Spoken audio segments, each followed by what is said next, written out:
Good morning, everybody. It's Jeff Goldberg for the Sales Pro Network. It is Friday, November 3rd. Oh my goodness, we're in the last 2 months of the year already. I can't believe it. I hope you're working hard, and I hope you don't have that head trash that says you can't sell after the holidays, because the holidays are coming any minute now. At any rate, I'm a sales coach and trainer. I work with both individuals and organizations to help give them more sales confidence and help them close more business more profitably. And I founded the Sales Pro Network 3 years ago to elevate the profession of sales, to make a place where salespeople can hang out, network with each other, learn from each other, ask questions, get advice and coaching. And if you've been with us before, you know that every Friday at 10 a.m. Eastern, I do a live interview with somebody who can add value to the profession of sales, or I do a live training. Today, we're going to do an interview, of course. And once again, my friends, I've come through for you. If you're watching us live, please say hello in the comments. If you're watching us live on Facebook, but have not connected your account to StreamYard, it's just going to say Facebook user. So please include your name. If you have any questions for our guest today during the show, please do ask them and I'll pass them on. And finally, if you're watching us on the replay, please put replay in the comments. And with that, it's my pleasure to introduce you to the CEO of Habits at Work. His mission, he is on a mission to make sales the most trustworthy profession on the planet. And apparently he's doing a good job personally, because almost 27,000 people follow him on LinkedIn every day. It's my pleasure to introduce you to our guest today, Andrew Sykes. Good morning, Andrew. Good morning, Jeff. Awesome to be with you. And thank you for the privilege of being on your show. I'm really excited to talk to you today. And I understand you're in Zurich right now. I am, yes. One of my favorite cities in the world, and so much good stuff to say about it. But it's a little bit overcast here, and I understand in New York it's freezing today. So my apologies. A little chilly, yeah. It's not as bad as it was the last couple of days, but the weather's crazy. What are we going to do? So, Andrew, can we start out with maybe the 2 or 3 minute version of your background? What brought you up to this point? Sure. And I relate very much to your mission of elevating the sales profession, because I started out life as an actuary, which is maybe the furthest thing you can imagine from a salesperson if you know that profession. But one of the beautiful things about the profession is it's very well respected as a profession. We trust our life and health insurance products to their good work. We put our retirement funds under their care. So the biggest assets we have in our life are designed and managed in vehicles that are actuarial in nature. And most of our life, I've spent my time as a salesperson. So I've lived this conflicted life of having a wonderfully trusted profession and then showing up as a salesperson, which in every survey I've ever looked at is the least trustworthy profession. And I think that's a shame, because I believe that if you are motivated to sell in the way that I think is best, which is with a mindset that to sell is to help another human being make progress in their life, then that deserves the respect of a profession. And so I'm on a mission to turn sales from a trade or a job or a set of skills into a profession that deserves the title, the respect, and the trust of people we set out to help. I love that. Yeah, we're already agreeing, because I believe that sales is all about service. And I'm pointing to my gut right now. You can't see it on the camera, but your come from deep inside your gut has got to be, I'm here to serve you if I can. And if I can't, I'll let you know. Stop trying to put square pegs in round holes. Lying, cheating, and steal. Look, I've been in sales almost 50 years, and I've seen a lot of deceptive things go on. And in my younger days, I was deceptive too. I'm ashamed to admit it, but at the age of 31, I made a commitment that I would never again lie to make money or to take a woman out, if you get my drift. And I managed to stick with that all this time. So let's start out with trust. By the way, good morning, Bruce Gasserman. Thank you for joining us. How do you define trust? How do we define trust? Yeah, many people have a view on it. I think everyone understands it. My preferred definition is that trust is a gift that we give other people to vulnerably expose ourselves to their honesty, to their competence, and to their reliability. You can think of it like they've made a promise about something that will happen in the future, and we've put our life, our career, our family, our something on the line based on that promise. And so we're taking a risk that they're good for it, that they're telling the truth, that they know how to deliver, and that they've done so before. And for so many people in general, and certainly salespeople too, it seems to be a real challenge. It doesn't seem to have a huge amount of importance in their life. I know I can only speak for myself, but I've often said that after my 3 children, the most important thing in the world to me is my integrity. It's important to me to be known as a person who keeps their word, because I think that's what makes life fantastic. If you tell the truth and keep your commitments, life works beautifully. Not always easy, but beautifully. So I'm with you 1,000,000%. What would you say is the biggest myth about trust, and why is it a myth at all? Yeah, well, there's a couple, and actually, you've just touched on one, because one of the myths is that having integrity, which I define like you do as I have good intentions, I tell the truth, and I keep my word, is both worthy of trust, which it is, but is also the way that people decide that you're trustworthy, which it's not. There's a difference between being worthy of trust, which is having integrity, and the assessments that other people make of you, which unfortunately happen in milliseconds to minutes before you've even had a chance to express your intention, make a promise, or demonstrate that you're being honest. So they use signals of your trustworthiness, and they may not be fair. And that's one of the myths, that as long as you walk through life with integrity, people will trust you. In a fair world, that would be true. In the actual world, it's not true. Yes, I can't tell you how many times I've told my 3 kids, life is not fair. And if you expect it to be, you're going to get screwed over and over and over. Just get with the program. Anybody who's been in sales for more than like 10 minutes understands that people buy from people that they trust. We usually say people that they like and trust. I think between the two, the trust is far more important. And certainly it's important to be likable, but the trust is crucial. Is trust really a differentiator for salespeople? Yeah, I think a lot of people say, well, of course, trust is important and it's so obvious. So let's not even talk about it. Let's rather talk about closing techniques or discovery or the other higher order things. And I'm of the view that they're missing that trust is fundamental to whether or not someone believes you, and therefore anything you've got to say about your product. The way I like to phrase it is, customers decide that they want to buy from you before they decide if or what they want to buy from your company. So the first sale is always the sale of you. And the single problem we're trying to solve is answering those questions anyone asks when we approach them. Imagine someone approaches you on the street with a clipboard and a t-shirt with some cause on it. You're feeling like, oh, I want to speed up and avoid them or make an excuse. And you're thinking, who are you and what do you want? And for most of us, we answer those questions before people even open their mouths as, well, you're a salesperson and you want to sell me something I don't need at a price I can't afford on a time frame that feels rushed. And I believe that many salespeople walk through life expecting to be trusted because they have integrity. And then they're surprised that they're not, or maybe they don't even notice it.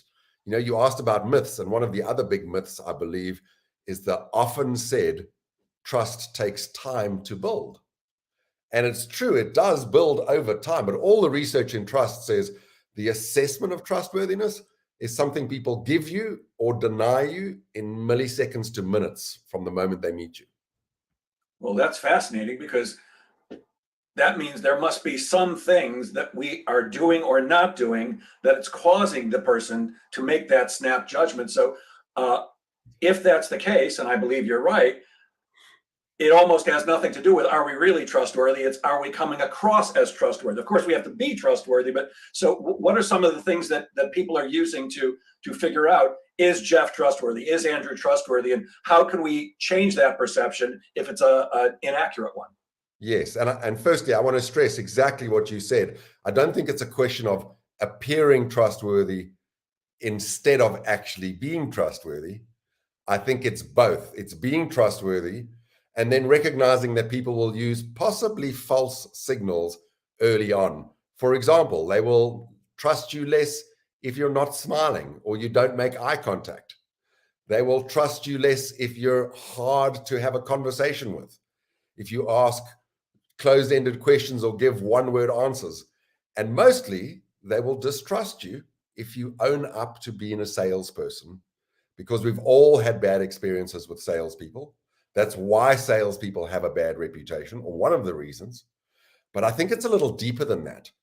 I think that they learn to distrust salespeople because we've come to expect that, unlike doctors or nurses who do what they do, of course, for money, but firstly because they care about people, we think salespeople do what they do out of self-interest.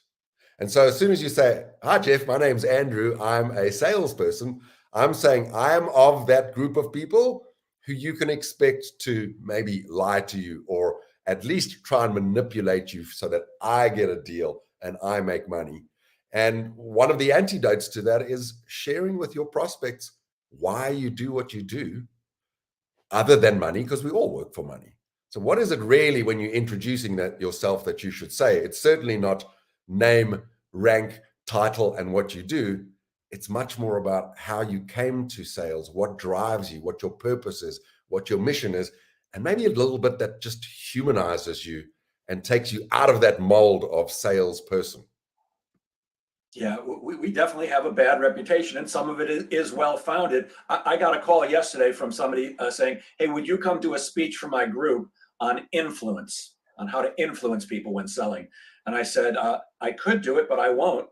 And he goes, "I don't understand." I said, "Because I don't believe our job is to influence people. I don't think our job is to persuade people. I don't think our job is to convince people. And I don't believe our job when we're selling is to talk people into things. I believe, and this is just my belief, that sales is simply a conversation or a series of conversations between two or more people, the end result of which is hopefully them choosing to do business with you. But I'm not trying to influence anybody. I just want to have a conversation and see, can I serve you? And if I can, I'll let you know.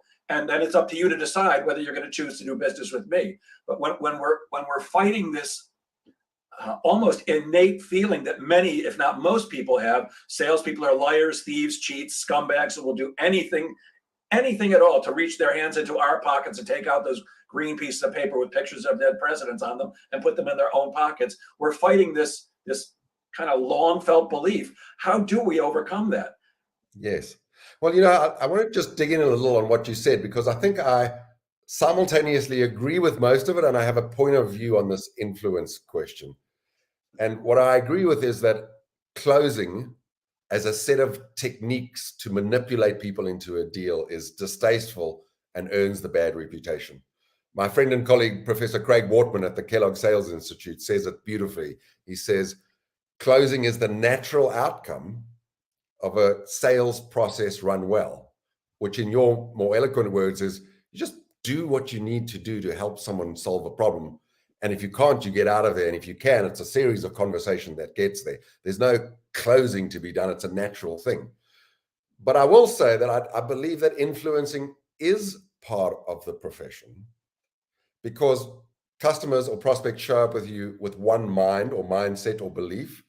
And the best salespeople, I think, expand for prospects what's possible in a very real sense, do change their minds about things. So I think it's influence with the right motive versus manipulation with the wrong one. And I think that distinction maybe makes sense, because I do believe, well, I hope it makes sense to you. I do believe that salespeople have a responsibility to influence prospects. If you know something that they don't, and you can share it with them, and that expands what's possible, that's an act of influence, but it comes from a good place. What do you think about that? I think you're absolutely right. And if you think I was distracted for a moment, I was looking through my PowerPoint very quickly to try to get to a page, which I could not find, because on one of the pages when I'm training people how to sell, it says closing is the natural outcome of the sales process done right. So very close. I mean, that's my, I can't tell you how many times I've gotten this call. "Jeff, could you come in and spend a day with my people teaching them how to close?" And my answer is always, "Sure, absolutely. What are we going to do with the other 7 hours and 55 minutes of the day? Because closing is a 5-minute conversation. What you really mean is teach my people how to sell." That doesn't mean that you close everyone, but closing should be natural. I still believe that the objective of the sales process should be to get to the end and have the other person say, "Sounds good, sign me up." But that's not usually how it goes. We do have to invite people to do business with us, which is what I call closing. Asking a question that's the reason, the end answer to is either, "Yes, I'd like to do business with you," or "No, I would not like to do business with you." So that's where I'm coming from. And You bring up such an interesting point, because as I've watched salespeople and customers in the process, I've come to the conclusion that the sale is made so much earlier in the process than salespeople are led to believe. And when I really realized this, it was examining like all of the things that humans know. Imagine you've got a pie graph of all the facts and figures, all of what you believe about climate change and politics and religion and the things you really, really believe. How much of those things did you discover firsthand versus learning from someone else? Because I think, at least in my case, the answer is, I don't know, some fraction of 1%. And that leads me to the conclusion that humans first decide whom to trust, and that determines what they believe. And I think that in the sales process, we decide as customers whom to trust really early on. And I would say that is when the sale has been made, in a sense. And then all of what's happening later on in the sales process is just talking about which of your products or which of the things that you're saying I'm going to choose to believe. So I think that the closing, if there is such a thing, has happened maybe in the first meeting even, not in the last one. And I don't want to get sidetracked off the sales conversation, but isn't that the essence of the challenge that we're facing right now in America, certainly, and maybe in the world, but certainly in American politics? It's who we choose to trust. Some people choose Biden, some people choose Trump, some people choose the Democrats, some people choose the Republicans, some people choose MSNBC or CNN, and some people choose Fox. And we seem to be living in two completely different worlds when it comes to trust. Somebody, there's always your side, my side, and the reality, but somebody seems to be living in an alternate universe, and I'm pretty sure it's not me, but you get what I'm saying, right? Yeah. It's a real challenge. It is. And I think the problem is we all feel like the people on the other side of the argument are the ones not living in a real universe. So if I'm honest, I've given up on the idea of a reality. And I now just go through life believing that, Jeff, there's your reality and there's mine, and they're different. They're just points of view.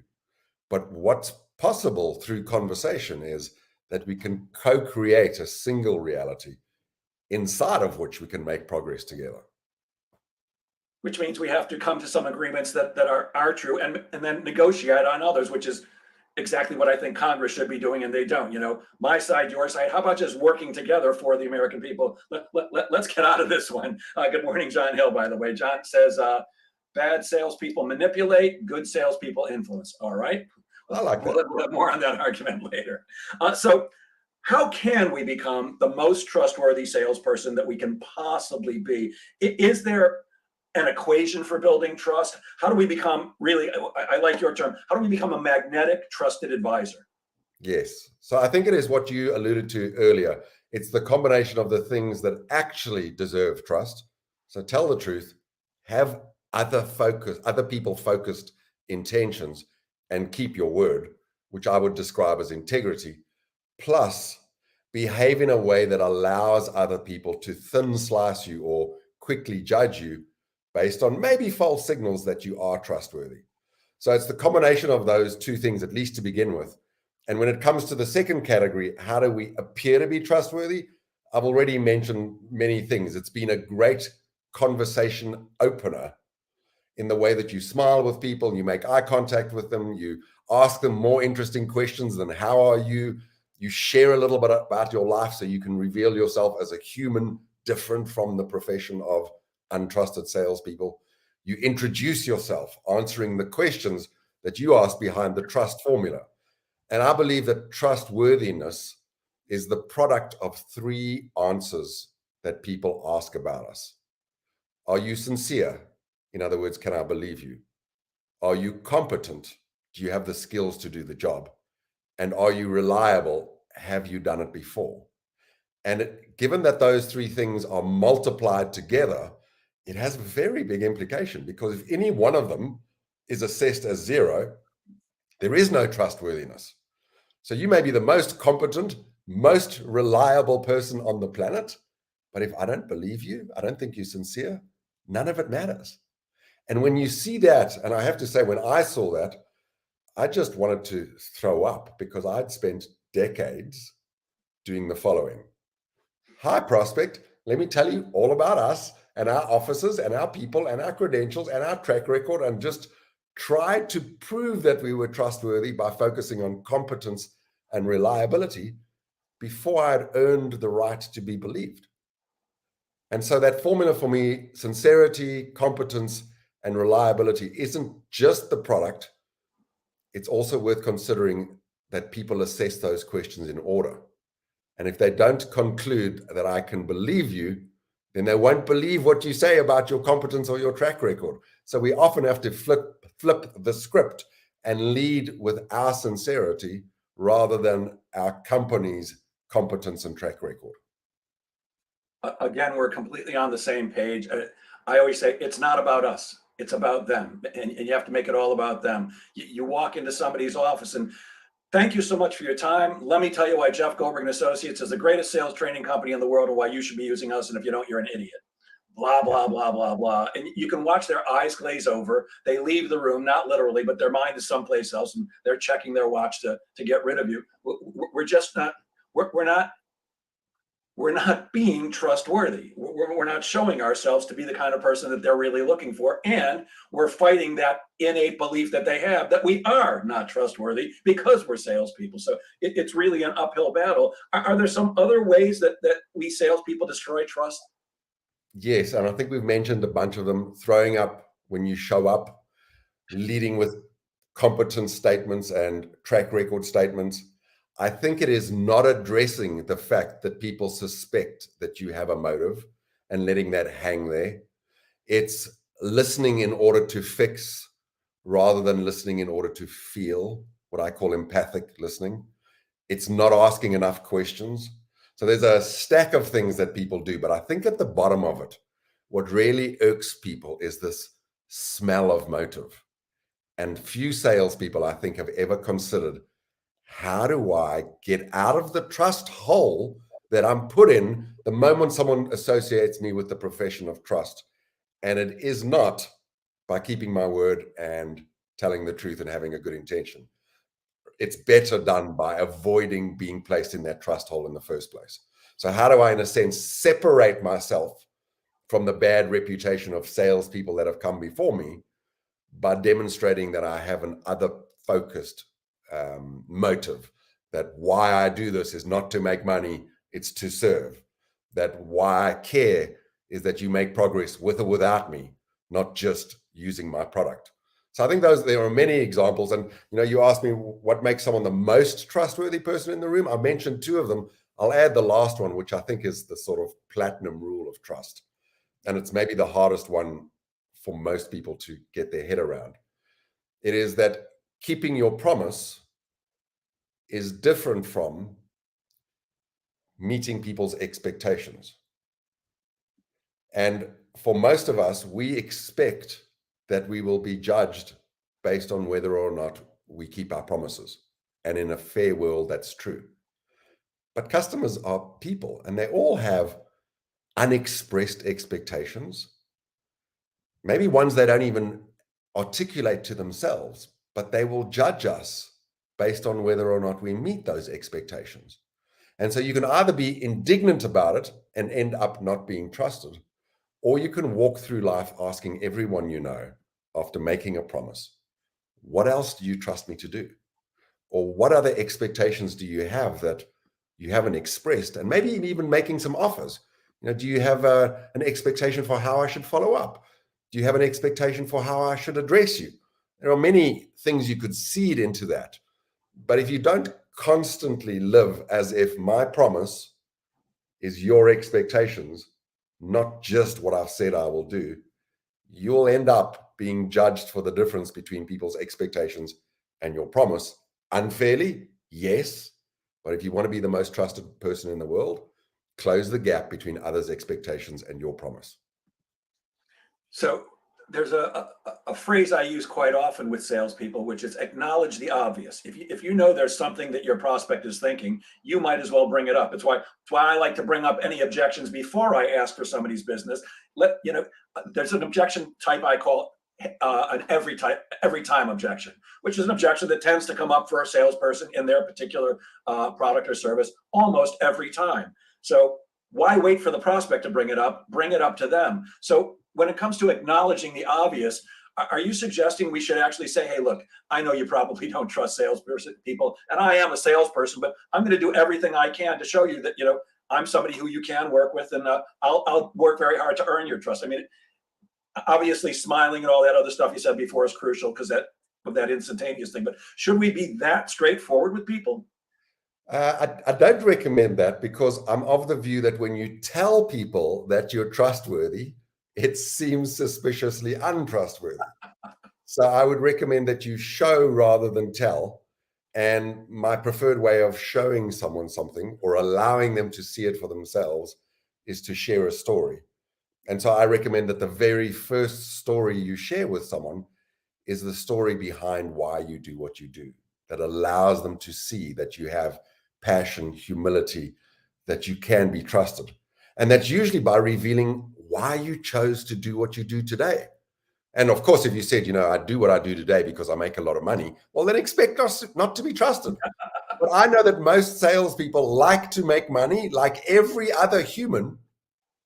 But most salespeople are in sales because they love either the product they represent or the company or the opportunity to work with people. And if you tell a little story that allows people to see, oh, here you are, just a regular, awesome human who's trying to make a difference, who happens to get paid for what they do, you've come so much further than how most people introduce themselves, which is saying, I'm a salesperson. Give me the reputation that everyone else in sales gets. Yeah, it's why when I'm talking to salespeople about their LinkedIn profiles, please don't put the words account executive or salesperson or sales representative in there. I'm not ashamed at all. I'm very proud to be a salesperson, having done it for a long time with integrity. I believe that we do great things, but why smack somebody in the face with it? Salesperson, come up with something a little bit better. And the other thing that I think is the advice I often give is, in any given situation, don't act like the typical salesperson. And if you're a fan of the show Seinfeld, like I am, I loved all four characters, but I have a particular soft spot in my heart for George, the perennial loser. And if you know the show, in one episode, George figures out that if everything he does is wrong, all he has to do is the opposite of what he thinks he should do. And in that episode, he gets a beautiful new girlfriend, he gets a job with the Yankees, and he moves out of his parents' house just by doing the opposite. And that's often the advice I give salespeople. In any given situation, think about what would the typical salesperson do here, and do the opposite, because the typical salesperson is not well thought of. And that does the term transparency track for you? There's a terrific book called The Transparency Sale, written by Todd Capone. And his advice is just be transparent with your prospects, including in a negotiation, saying things like, hey, look, here's what I'm looking to get out of this. What are you looking to get out of this? And just being honest with each other, because quite often that can bring you together way more easily than fighting with each other, which is how many sales trainers talk about negotiations like it's war. Is transparency an important part of what we're talking about here? Absolutely. I love Todd and his book. I believe it to my core. And even being realistic about understanding that sometimes transparency may cost you something in a negotiation that you could have otherwise won with traditional negotiating tactics. But believing that win in the moment might cost you reputation in the future. And that has a price tag as well. And so it's believing that doing the right thing, even though it may not maximize this deal with this customer today, is going to serve you in your career. And I often say to salespeople, you're going to work for many companies in your time, and you'll be calling on this prospect 3 months from now from a new company selling maybe a very similar product, and you'll expect them to believe you when you first said at the first company, we're the best, we're the fastest, we're the cheapest, there's no flaws, but those other guys are not very good. And then 3 months later, you're those other guys, and you're going to be expected to be believed. Like, take a career view of your reputation. And that's why I love Todd's work. I believe being transparent is taking a long-term view of what will serve us and our customers, even in the face of it maybe costing our current companies a little margin on this deal today. Yeah, it's so funny. I go nuts when I hear salespeople make insane claims like we're the best, we're the number. Now, look, if you've got proof to back that up, make that claim 100%. But there's a commercial I hear over and over. I forgot the guy's exact name, but I'm blah, blah, blah, the world's #1 sales trainer, blah, blah, blah. It's Jason somebody, I forgot his last name. And every time I hear it, I'm like, you're the world's #1 sales trainer? Now look, I'm really good at what I do, but what do you base am I the #1? I don't think so. There's got to be people better than me and who aren't as good as me, but what's that claim based on? If you can prove it to me, then great, you're #1, but stop making stupid claims. It just doesn't make sense to me, because my hackles are immediate. I wouldn't buy anything this guy is selling just because he's calling himself the world's #1. I'm 100% in your camp. In fact, I would say even if you are #1, it's probably not worth shouting from the hilltops about it, because every company is claiming one or another version of faster, better, cheaper, different. And that's all wonderful. But if you're a prospect and you're hearing that from all salespeople, how do you know who's lying and telling the truth? When in reality, you look at all their websites in most competitive industries, they're pretty similar. So it's really difficult to see who is really telling the truth. And therefore, I think what helps a salesperson win a deal is standing apart. You said it so eloquently. Maybe just do the opposite of what everyone else is doing. It's not about, are you better than or cheaper than or faster than? I believe it is, are you uniquely placed to help this customer from their perspective? And that is not a question you can answer universally. That's a question you can only ask prospect by prospect. So saying we're the best says we're the best for everyone, when really I think what's required is, here is how I can help you today with your particular desired progress, and what makes us unique in that way, for good and for bad. Taking a leaf out of Todd's book, here's what we do really, really well, and here's what we don't do so well. So if this matters to you, great. But if these other things matter to you, you're probably better off with my competitor. Yeah, I actually have fairly close relationships with several of my competitors here on Long Island, where I do a lot of work, and we all call each other friendly competitors. I've referred them, they've referred me. When I'm not the right person, but I know one of them is, I'd rather say, hey, you know what? I'd love to take your money. I'd love to work with you, but you know what? You're really better served by my competitor XYZ. Let me make an introduction for you. And look, if you find it's not a good match, you can always get back to me. You can't lose there. You just can't lose, as far as I'm concerned. One of the acronyms I've taught my 3 kids is ADTRT, which stands for always do the right thing. And sometimes the right thing is saying, you know what? The competition's better at that than I am. I used to teach customer service as part of sales training when customers would ask for it. I met a world-class customer service trainer and immediately stopped offering it. Now, when customers ask me, my customers say, hey, can you do customer service training? I can, but I don't. I'm like, let me introduce you to my friend Randy Busty. She is world-class. She blows me away. I'd rather you work with her, because it's just the right thing to do. And I say that always comes back to you every single time. Maybe not immediately, maybe not from the person who you made that introduction to, but somehow the universe is going to pay you back for doing the right thing. Amen. 100% agree. So what is promise selling? And what are the 3 pillars of promise selling? Yeah. Well, we've been looking at different sales systems over the last couple of years, and came to the conclusion that they are built mostly, although many are described as customer-centric, with the idea that you move a customer through a set of steps that gets them from prospect to closed won, and it's very much about the company and their needs. And since our belief is that the fundamental thing that matters in sales is being the most trustworthy person in the room, we sought to build a sales methodology, but really it is a set of characteristics, traits, habits, and approaches that starts with the assumption, job number 1 is to make yourself appear and to actually be trustworthy. And how do you do that? By making a series of small and big promises, small to start with, bigger over time. And the pillars of it are noticing that who I am and my character, whether it's credible or not, is itself a promise. Like, are you carrying yourself through life as a promise? Like you so eloquently said, I promise, and you didn't before your 30s, and then you decided to do exactly this. I promise to be someone who will tell the truth, do the right thing, have good intentions, and keep my word. That's having a credible character. But I think beyond that, promise selling is a set of core habits that I've practiced generate trust over time. And they're the kind of habits you would expect in a sales skills program, but they're built from the foundation of trust up. So asking questions isn't about getting the answers. It's about demonstrating that you're interested, you're curious, you're wanting to understand people before you dare to make an offer. Listening is more than waiting for a gap to speak.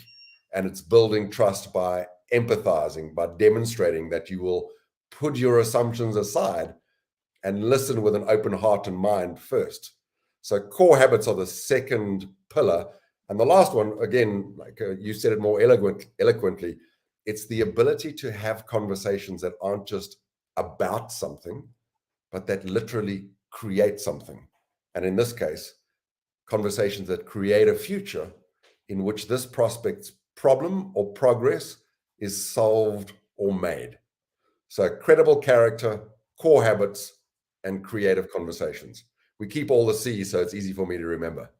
I love that last thing you said about the future. One of my favorite questions to ask is, and I assume that we sell to similar people. You know, I deal with VPs of sales and presidents and CEOs. And one of my favorite questions to ask is, hey, Andrew, let's say you and I agree that we're going to work together. And 6 months from now, we're having a conversation just like this. What would have to have happened in the last 6 months for you to say to me, Jeff, I am so glad I decided to work with you? I mean, it seems so obvious to me, but when you ask that question, if you listen to the answer, your prospect is telling you exactly what you need to know in order to help them choose to become your customer. They're telling you, here's what I want. Can you deliver that? Exactly. It makes perfect sense. I'm always about, Andrew, making my job in sales as easy as I possibly can, because sales is not an easy gig. I know it seems that way to most people. Oh, salespeople, they just go out and talk. Well, not the smart ones. The smart ones ask questions and listen, but it's not an easy gig, and there's a lot of pressure. So I'm all about making it as easy as possible. So I want to let the prospect do the selling. Let them sell themselves. My job is to just help to lead us through a conversation that eventually, hopefully, ends more often than not, or as often as possible, with them saying, sounds good, sign me up. Are there some larger promises in promise selling? And what's the trust trajectory? I was interested in that. Well, let's start with the bigger promises, because promise selling, as the name implies, is a series of small and big promises that you make. And I think it begins with the biggest one, which is, I promise you that I will act as a partner in helping you make progress towards your goals. Not my goals, your goals. And the magnetic part that we talk about is the promise that I'll help you get your other stakeholders on board, because I know that's always a problem in B2B sales. There's a promise in there about who I am. I make a promise that I will be a human being worthy of your trust. There's a promise that I will absolutely seek to deeply understand your problems, your needs, and your progress, the way you'll measure it, before I dare to pitch you on anything. And finally, there's a promise that I won't offer you a solution or sell you a solution or give you one, but I will co-create one with you. So you're co-responsible for how it's designed and how it's implemented. So those for me are the really essential promises that we make. And there's, of course, a lot of little promises that you make, things as small as how I'm going to run today's meeting, the promise that I'll end on time, the promise I'll send you follow-up notes. All of those little ones are the drops that Kevin Plank speaks about in his beautiful quote, trust is built in drops and lost in buckets. So I want to make it clear for myself and everybody who's listening, we're not actually saying those promises to people. We're being those promises, right? I mean, you don't come out and say, I'm going to be a co-creator with you. Am I correct? I think some of them you demonstrate, and many of them you do actually say. So I say to prospects all the time that rather than give you the 3 options and letting you choose one, I'm going to show you some alternatives, and I would like to lead a conversation in which you tell me what you like and what you don't like, And my promise is we'll create something together rather than I'll go into my back room and, concoct the best thing for you, show up with my arrogant demeanor and tell you what you should do. So yes, I think many of them are actually stated. And maybe they don't use the language of a promise. For example, when we begin a meeting, we start every meeting by declaring the purpose and the benefit of the meeting. That's a promise. If I have an agenda for what I'll cover and in what time frame, that's a promise. If I ask you to give me a little bit of feedback on how I ran today's meeting at the beginning of the meeting, that's a promise that I can deliver on at the end of the meeting. So I think many of them are stated, not all of them use the language of promise. It's fascinating. Just yesterday, I had a conversation with a Vistage chair who started out the conversation with, "What's your purpose of this meeting today?" Awesome. I was actually blown away. I'm like, wow, I don't think anybody's ever asked me that question. And I just answered honestly. I was actually interviewing him for two reasons. One is, could he be a guest on this show? And two is, how do I get to give a speech for his group? Because are you familiar with Vistage? Yes, I am. I used to be a Vistage speaker and a Vistage member, so I know it very well. For those who are listening, Vistage is a CEO peer group. CEOs of companies join Vistage. And they meet once a month. The meeting is led by a professional facilitator called a chair. And for people like Andrew and myself, well, I'll just speak for me, Andrew. There's no group I'd rather speak to than a Vistage group. I love a big audience, but you put 10 or 12 Vistage members in a room, I'm happy because you're sitting with a room full of decision makers. It's the best thing you can possibly do if you're in sales to become a Vistage approved speaker. So what are responsible promises? That's what I mentioned earlier. We talk about promises as what I say I will do. And I think that I would define that as a stated promise. And frankly, most people make fairly vague stated promises. So there's already a lot of work that we can do to go from vague, like I'll get you the report on Thursday, to something that has power. Here's what I will do, by when, and how. And importantly, with two things added, here are the conditions that I think if I satisfy them, I will expect you to say you've met your promise, Andrew. And the other thing I like to include in a stated promise is when I'll give you an update. Because people are so used to having promises broken that unless you give people an update on your progress, what you're really doing is putting them into a state of anxiety, worried that you too won't deliver your promise. So I like to include in my promise what I'll do, when I'll do it, how I'll do it, the conditions of satisfaction, and when you'll get an update along the way. However, that doesn't make it a responsible promise. A responsible promise adds one thing. It's responding to that unfair world that people will judge you based on their expectations, maybe over and above or certainly different from what you stated. So a stated promise becomes a responsible promise when you say, what else do you trust me to do? Or what else do you expect me to do? And you get those answers, maybe negotiate about some. I can agree to that. I can't agree to that. I'll meet you halfway on this. And then your new promise includes everyone's stated expectations. And it's a living promise because what you expect from me today will change tomorrow. So if I really care about always meeting your expectations, then I'm signing up for being in perpetual communication with you. What's changed? What's new? Do you have any new expectations since 3 weeks ago when we last met? And the reality is business and life changes so quickly that it's just natural that people's expectations change. In fact, maybe the person who they met with after you, the next salesperson, created a new expectation in their world because of a feature that they demonstrated. And now they expect you'll do that. And if you don't care to ask that question, how can you respond to those expectations? You can't. Hence, a responsible promise is a stated promise plus an inquiry into people's unstated expectations. I love that. And you said something a moment ago that brought me back to Todd's book again, which I really do think is brilliant. And it changed something for me. I used to teach salespeople that you always have to under promise and over deliver. And it's one of those things that we've all been taught for years and years, and it sounds good. It sounds, oh yeah, I'm going to promise you less, but I'm going to give you more, and you're going to be thrilled. And when I read Todd's book, I was like, oh my God, we're actually reducing trust when we do that. What we need to do is say, here's what I'm going to do, and then do that. I'm 100% in that camp. And like you, I spent many years. In fact, one of my favorite stories I tell about my early career is getting just that advice, believing it to be true, acting on it, and finding out the hard way that under promising and over delivering is not that trustworthy. In fact, it just demonstrates that you're trying to game the system. It earns the reputation. I'm manipulative. Yeah, what we really need to do is make promises and keep our word, period. It's funny, you just said something, I have two examples. One is when I bought, I don't have a Peloton bike, I have a competitor bike. And when I ordered it during the height of the pandemic, it said it was going to take 4 weeks to arrive. And I was like, yeah, of course it will, because everything's screwed up right now. It actually came in 2 weeks. And I was like, oh my God, I'm so excited. And I said, wait a minute. They must have known they could deliver it in 2 weeks. Why did they tell me 4? You know what? They probably did. It's just so I would have this feeling. And now I feel manipulated.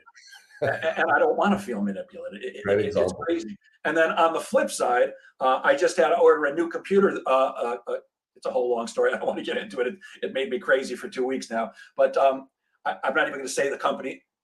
No, I'm not going to say the company name. But I ordered. They said, "Oh, your current computer is failing. I'm going to get it to you by tomorrow." I'm like, "Wow, you can do that?" She goes, "Yes, I can, and I'm not going to charge extra." I'm like, "Wow, that's fantastic." Except it showed up 3 days later. Now.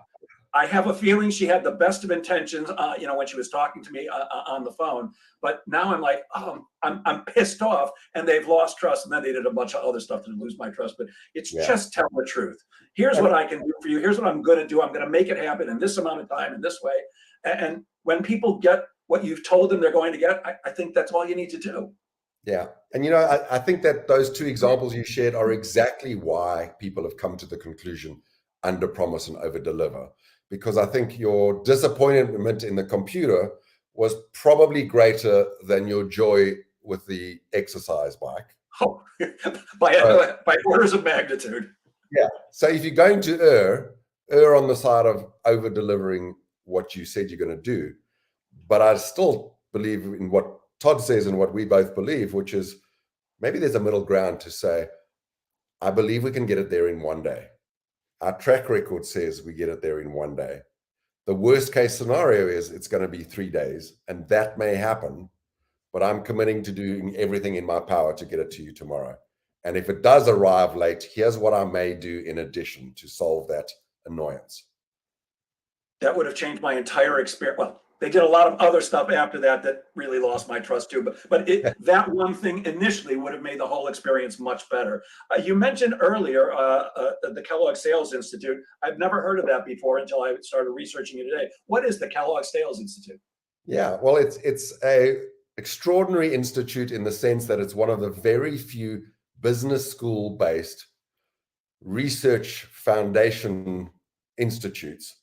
And we exist to help MBA, executive MBA, and executive education students come to sales and appreciate it as a discipline, a science backed by research, not a trade that people take on when they fail at everything else. So we're trying to establish it on the same footing with the same disciplines, the same credibility, a curricula, a code of ethics like any other respected profession would have. And we're very blessed that Kellogg has a view on this, that marketing is a science, economics is a science, and sales is indeed a science as well. Wow, I can't tell you how much I love hearing that. I believe that sales should be taught in high school, and it should be taught in college courses. It is a profession and an honorable one. Nothing moves until somebody sells something, and we can do it with 100% integrity, and we can actually change over time the way the public views us, which is what you're committed to doing in the first place. Yes. Yeah. And more than that, my own view is that to lead is to sell. And so learning to sell in high school or beyond doesn't just set you up to be a salesperson, although I hope that many people in future, and one of our metrics of success is, in future, will parents say, I hope my kid becomes a salesperson one day. then we'll know we've finally solved our mission. But I think at the heart of that is really getting to this question of what are selling skills good for? And if you look at them, sales skills and leadership skills are identical in almost every respect. The difference is salespeople do it for customers, leaders do it for employees and other stakeholders as well. But it's a very similar set of skills. So I encourage everyone, if you care to lead a company one day, spend some time in sales. Well, so many CEOs came from the sales department. No accident, that's for sure. We're getting short on time here, and there was something else I wanted to talk with you about. One of my favorite topics, which is storytelling. You brought this up a little bit before. You have an entire program dedicated just to storytelling. So could you share with everybody, why is it so important in sales? Why is storytelling so important? And most importantly, how do we become better storytellers? Yes. Well, the first reason is that we spoke about this under the topic of influence earlier. I do believe that selling requires that a prospect changes their mind from I don't want to work with you to I do, or I don't know which product to buy to I now am clear, to I'm not sure on the solution and now I'm very clear on it and ready to act. So there is a mind-changing process. And all the research we've done into how humans change their minds is we need facts and figures and evidence. The problem is that on their own, facts and figures and evidence cause resistance, analysis, and stall progress because they threaten our ego. So stories are a way of allowing someone to see for themselves by telling a story that embeds facts and figures rather than telling people what to do. And no one likes being told what to do. It's one of the reasons salespeople have a bad reputation. So phenomenal salespeople are humble enough to share a story and trust that their prospects will see what they need to see in that story. And what makes you a good storyteller? Many things, one of which is, I think, telling stories that are true. That means, though, deciding what to tell and what not to tell, not lying or making things up. But also it's a craft, and there is a way of structuring a story that creates freedom and expression. There are storytelling techniques for sure, but I think the most important skill is recognizing that great storytellers don't make them up in the moment. They've done the work to find them, to document them, to practice them, to choose the right one for the right reason at the right time. Like any great skill that looks natural and easy, it hides hundreds of hours of preparation behind the skill. Yeah, I could, once again, I could not agree more. Before I opened up my own sales training company 18 years ago, I worked for a large, well-known sales training company, and we actually had an intranet where we had stories for every industry, success stories for every single industry we had ever worked on. So if I was going to talk to a bank about doing some sales training, I could go into there and there's 15 stories about banks we work with and how we help them. And I think what so many salespeople don't realize is we're fighting against brain science, because the brain, when we're making a buying decision, the brain automatically tries to protect itself from making a bad decision, and starts thinking about, if I hired Jeff or Andrew, what if it doesn't work out? What if I give them all this money and sales don't increase? What if there's a sexual, what if a sexual harassment suit or something like that? And it's natural because the brain's trying to protect itself from making a bad decision. And when we start realizing that that's just human nature, now we realize that we can't change their minds for them. It's not really sales' job to help to change their mind. The only person who can change their mind is themselves. So my belief is stories are what helps them do that. I call it a verbal truth story, a story about somebody else like you, Mr. or Ms. Prospect, who by doing business with me lived happily ever after, which helps people switch from, oh, what if I make a mistake here, to, oh, this worked out for somebody else, so maybe it'll work out for me too. It's not us manipulating them. It's not us trying to talk them into something, but it is us sharing information with them that they can then use to say, oh, maybe this is safe. Am I on the right track here? Yeah, well said. I wish I had said it as succinctly as that. I've said that more than once. You also talk about the difference, and I do too, between the sales process and the buying process. I used to, up until probably 6 or 7 years ago, teach salespeople, you've got to control everything from start to finish. If you don't, you're going to be screwed. You're not going to close enough business. You're going to close way more if you control. It's all about your sales process. And I came to realize that sales process is nowhere near as important. In fact, it's unimportant compared to the buying process of your prospect. Can you speak to that a little bit? Yeah. Well, if you'll notice, companies have a sales process that appears to be the same for every one of their customers. Yet every customer is a unique human being who comes to the problem having done no research or a lot of research, having bought this product or a similar before, or this is a first-time purchase.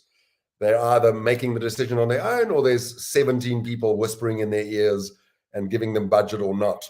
So I think every single customer has a unique process for getting to an answer.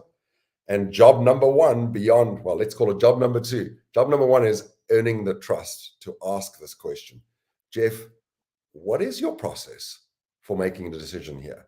And how are you going to go about evaluating alternatives, including ours, getting your stakeholders on board, deciding what will work, minimizing your risk, maximizing your upside?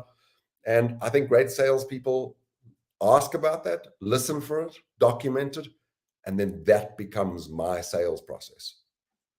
Now, I may still have to go back to my CRM and sort of force it into the different stages my company wants to see, but my mindset is, how can I help you solve your problem in the way you want to solve it? Yeah. If we're just going with, here's how I sell, step one, step two, step three, and I'm going to do that no matter what, to everybody the same, we could be missing out on a lot of business that we could otherwise get.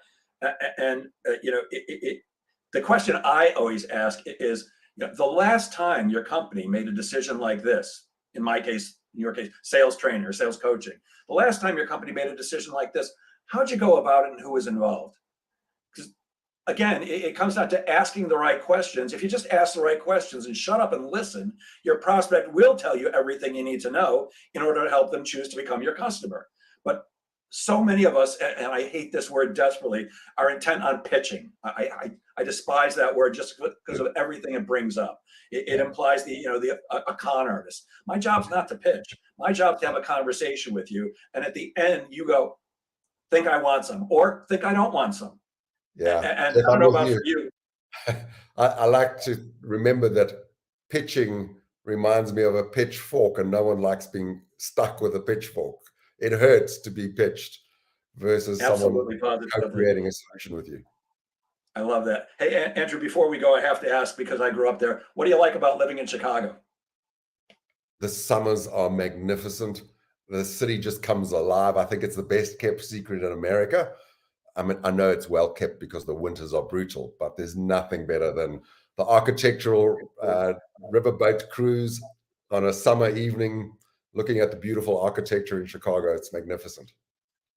Yeah, I think I might have told you this when we first met, that I grew up there. I moved to New York when I was 17, and the things I miss desperately about Chicago are food. The hot dogs in Chicago are unlike anywhere else in the world. They are, well, actually, you can get a Chicago dog in Las Vegas, but phenomenal. And deep dish pizza from Lou Malnati's or Pizzeria Uno or Due. I salivate when a prospect says, hey, we're in Chicago, would you like to come do some? Yes, I'd like to come do some training. And I can't tell you how many times, often, after you do some work for them, they'll, can we take you out to dinner? And what would you like to eat, Jeff? I know this is going to sound weird, but can we go get a hot dog? I just love them. That's awesome. Andrew, well, I look forward to having you in Chicago and taking you for a hot dog. Portillo's is on me, my friend, anytime. I also miss Carson's ribs. We have good ribs here too, but Carson's ribs are great. I'm going to share my screen. Would you please tell people how they can reach you if they're interested in any of your programs, anything that you do? Of course, like any good salespeople, I'm very happy for people to contact me directly. My email address is andrew@habitsatwork.com, all spelled out, that second, habits, ATWORK. I'm a professional speaker, so lots of information at my personal speaking site, andrewsykes.com. Our company website, habitsatwork.com, has a lot of info. And one of the businesses I'm involved in, Serene or serene.life, is a business that helps people, including salespeople, to become unrecognizable to themselves in all the best ways. So contact me or find out more on any of those websites or email addresses. And thank you for sharing that. We also have a My Trust pleasure. newsletter. Go ahead. I was going to say, you've got a QR code on the screen for those. This is going to get converted to a podcast, so some people will just be listening. But for those who are watching, what's the QR code for? It's for our Trust newsletter. We do research in trust and we share that. Or when we're on amazing podcasts like this, we take excerpts from it and put it onto that newsletter. So we like to say, trust us. We won't sell you anything on the newsletter. It's just information. Fantastic. Well, Andrew, this has been a wonderful conversation, and thank you so much for sharing your brilliance with us generously. And I truly appreciate it. And I'll end as I always do. Gang, please remember, sales is a game of making things happen. So get out there and make sales happen. Thank you, Andrew. Thank you, everybody. Have a great weekend. See you next time. Thank you. Bye-bye.